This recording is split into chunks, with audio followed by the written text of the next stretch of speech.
5 ఎంతంటే అరగంట సేపు క్యాలిక్యులేటర్లో లెక్కెట్టాలి అడిగి.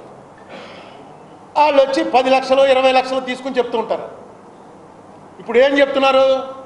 లేటెస్ట్గా నేను పేపర్లో చదివింది, ఒక నోటీస్ ఇచ్చారు గవర్నమెంట్. ఎవరికి?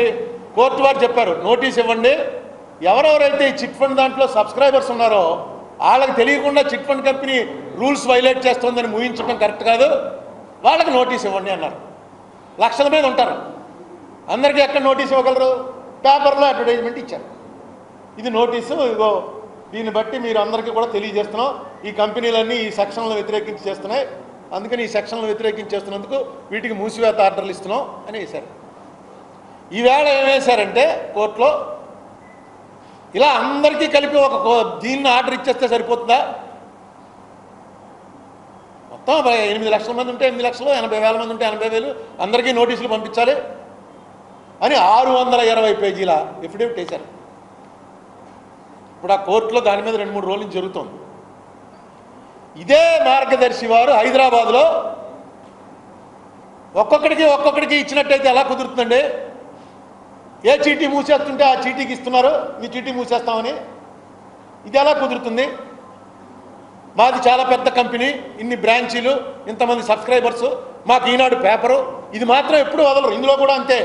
ఈ కళాంజలి గొడవలో కూడా ఫస్ట్ ఏం రాస్తారంటే, plaintiff first point, the plaintiff is the founder and chief editor of largest circulated Telugu daily Eenadu, English daily, News Time, as well as magazines Vipula, Chatura, Annadata, Sitara. ఇదే వరుస. దానికి కళాంజలికి ఏంటంటే సంబంధం? అంటే మా పేపర్లు ఉన్నాయి రే, జాగ్రత్త జడ్జిమెంట్ చూసుకో, తేడా వస్తే మా పేపర్లో నీ మీద ఉంటుంది రేపు నుంచి. వాళ్ళు చాలా నర్మగర్భంగా రాయడంలో ఎక్స్పర్ట్ వాళ్ళు.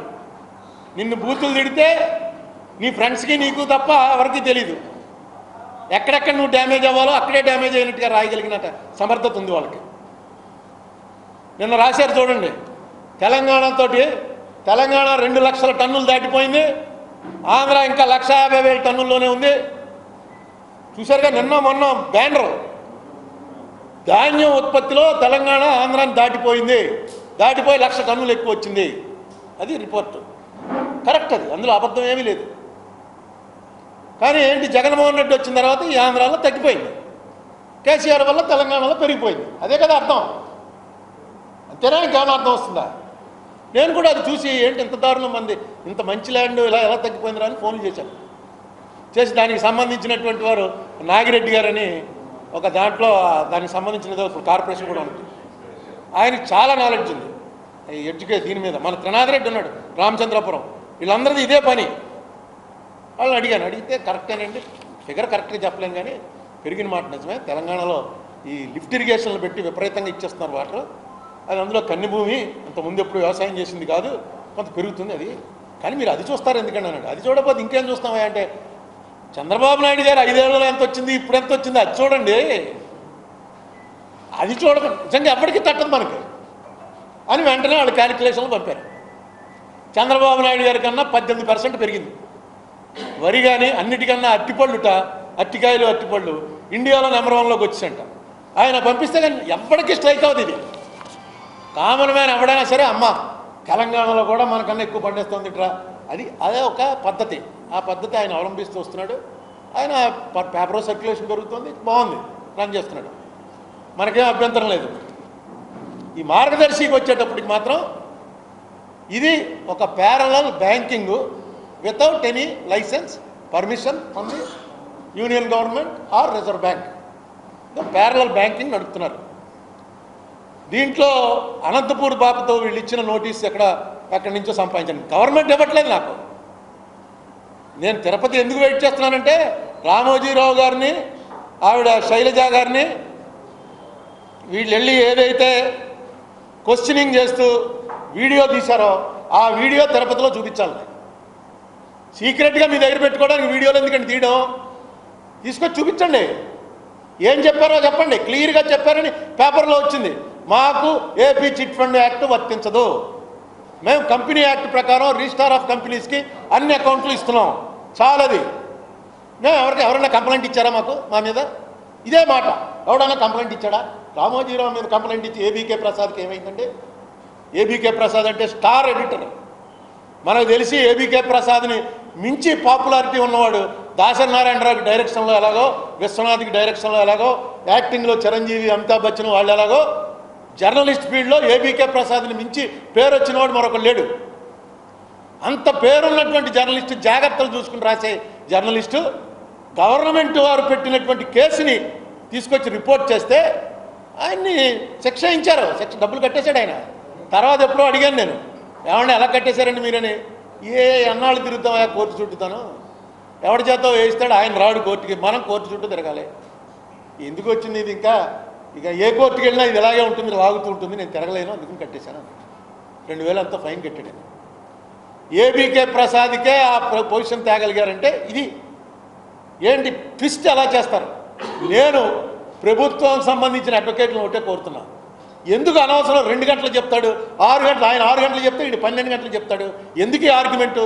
ఒక ఆర్డర్ ఇచ్చేయమనండి. కంప్లైంట్ లేకపోతే ప్రభుత్వానికి విచారణ చేసే హక్కు లేదు. చెప్పేయండి, ఒక ఆర్డర్ అయిపోయింది. కంప్లైంట్ లేదు కాబట్టి నా మీద మీరు చేయకూడదు అంటున్నారు. కంప్లైంట్ లేకపోతే చేయడానికి లేదు అని చెప్పండి. లేదు, ప్రభుత్వానికి వ్యతిరేకమైనటువంటి వ్యక్తులు ఎవరైతే ఉంటారో వాళ్ళ మీద ప్రభుత్వానికి యాక్షన్ తీసుకునే హక్కు లేదు. చేసేయండి, ఒకటి ఒక ఆర్డర్ ఇచ్చేమనండి, రిక్వెస్ట్ చేయండి. ఎందుకు ఈ గొడవ అంతాను? జడ్జి గారు చెప్పండి, మీరు ప్రభుత్వానికి వ్యతిరేకమైన అందుకే నా మీద కేసులు పెట్టారని చెప్తున్నాడు ఆయన. ప్రభుత్వానికి వ్యతిరేకమైతే కేసులు పెట్టకూడదని చెప్పేయండి, అయిపోతుంది. ఎన్నాళ్ళు ఇలాగే చట్టాన్ని ఒకటికొకలాగా ఎన్నాళ్ళు చేస్తారు? మన కళ్ళ ఎదురకుండా రాజమండ్రిలో ఆదిరెడ్డి అప్పారావు తీసుకెళ్ళి లోపలేశారు. ఆయన హైకోర్టుకి వెళ్ళి బెయిల్ తెచ్చుకున్నాడు. సుప్రీంకోర్టులో ఛాలెంజ్ చేస్తుంది గవర్నమెంట్ ఆఫ్ ఆంధ్రప్రదేశ్. సుప్రీంకోర్టులో ఛాలెంజ్ చేస్తే మొన్న జడ్జి గారు నోటీస్ ఇవ్వండి అన్నట్ట. రేపు సుప్రీంకోర్టు వాళ్ళు ఈయన బెయిల్ రద్దు చేయొచ్చు. రామోజీరావు గారి మీద పెట్టిన సెక్షన్లు, ఈయన మీద పెట్టిన సెక్షన్లు ఒకటే. ఆయనేమో 25,000 కోట్లలో ఉంటే ఈయనేమో 100 కోట్లలో 200 కోట్లలో ఉన్నాడు. ఈయన జైలుకి వెళ్ళిపోతాడు, ఆయన జోలికి ఎవరు వెళ్ళకూడదు. ఎవరండి చెప్పింది చట్టం ముందు అందరూ సమానమేది? ఇంత మన కళ్ళ ఎదురకుండా కనబడుతుంటే ఏం చేయాలి దీనికి? ఈవేళ ఎవరు ఆ 620 పేజీల పిటిషన్ వేసినటువంటి మనిషి ఎవరు? రాజాజీ. మీకు అనేక సార్లు చెప్పాను రాజాజీ ఎవరో. అదే రాజాజీ ఓఎస్ నెంబర్ 582 ఆఫ్ 2008 నా మీద ఆయన కేసేశాడు. హైదరాబాద్లో chief judge city civil court at Hyderabad దాని మీద కేసేశాడు నా మీద. ఏమని? One mister Ramoji Rao and his HUF are behind all the business carried out in the name of Margadarsi are not true and correct. One mister అని ఎప్పుడంటామంటే వాడు ఎవడో మనకు తెలీదు. ఎవరా అతను అంటే వన్ మిస్టర్ అప్పారావు అంటే ఎవడో అప్పారావు అనేవాడు వచ్చాడండి, వచ్చేదో అడుగుతున్నాడు అని మనకు అసలు తెలియని మనిషి గురించి మాట్లాడేటప్పుడు వన్ మిస్టర్ అని వాడతాం. వీళ్ళు నేను రామోజీరావు గారి మీద ప్రెస్ మీట్లో ఇలాగే మాట్లాడినందుకు మార్గదర్శి చిట్ ఫండ్ కంపెనీ వాళ్ళు నాకు 50 లక్షల రూపాయలు కట్టు డ్యామేజ్ అని ఇచ్చిన నోటీసులో అసలు ఎవడో రామోజీరావు ఏదో చేశాడని, ఆ రామోజీరావు HUFకి మాకు సంబంధం ఉందని, ఇది తప్పు, ఇది కరెక్ట్ కాదు. It is not correct to say that CH Ramoji Rao is carrying the business of chit fund. Chit fund వ్యాపారం ఆయన చేస్తున్నాడని నువ్వు ఏదైతే ఎలిగేషన్ చేసావో ఆ ఎలిగేషన్ తప్పు, ఆయనకి ఏ సంబంధం లేదు. Margadarsi Ramoji Rao are inappropriate and has no bearing in the present suit. వాళ్ళకి ఈ సూట్ తోటి ఏ సంబంధం లేదు. నువ్వు వాళ్ళని అడ్డం పెట్టుకుని మా మార్గదర్శి మీద కామెంట్లు చేసావు. అన్నిటికన్నా ఇదేంటంటే వాళ్ళ సిస్టర్ కన్సర్న్ కూడా కాదు, డైరెక్ట్గా ప్రతి బ్యాలెన్స్ షీట్లో ఇస్తారు. రామోజీరావు గారు ఏమేంటారా నీ వ్యాపారాలు అంటే Margadarsi financiers, Eenadu, chit fund company, Dolphin hotel, Kalanjali 13 ఉన్నాయి. ఈయన డైరెక్ట్గా అసలు మాకు సంబంధం లేదయా, మా కంపెనీ వేరు, మా కంపెనీకి రామోజీరావుకి ఏ సంబంధం లేదు అని చెప్పినటువంటి వ్యక్తి మొన్న హైదరాబాద్లో రామోజీరావు గారికి శైలజ గారికి నో కోయర్సివ్ యాక్షన్ అని చెప్పి ఒక ఆర్డర్ ఇవ్వండి అని వేసింది కూడా ఈయనే. మా చైర్మన్ రామోజీరావు, మా MD శైలజా కిరణ్ అని మళ్ళీ ఈయన రాజాజీ గారే వేస్తాడు. ఇప్పుడు ఏపీ కోర్టులో 620 పేజీలు ఎఫిడవిట్ ఆయనే వేశాడు, ఆథరైజ్డ్ పర్సన్.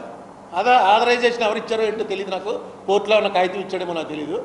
ఆథరైజ్డ్ పర్సన్ నేను మా కంపెనీ తరఫున అప్పీర్ అవుతున్నాను. మా చైర్మన్ రామోజీరావు, మా శైలజా కిరణ్ మా మేనేజింగ్ డైరెక్టరు. ఈనాడు పేపర్ మాది.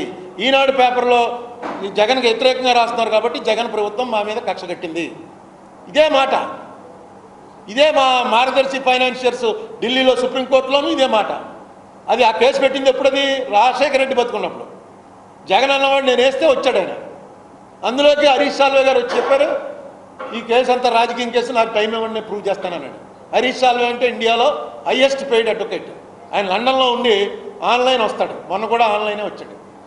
ఆన్లైన్ వచ్చి అసలు ఆంధ్రప్రదేశ్ గవర్నమెంట్కి ఈ కేసు నడిపేటువంటి హక్కే లేదు, ఇది కేవలం రాజకీయంగా నడుపుతుంది కాబట్టి నాకు టైం ఇవ్వండి నేను చెప్తానన్నాడు. అంటే నేను ఉన్నాను అక్కడ.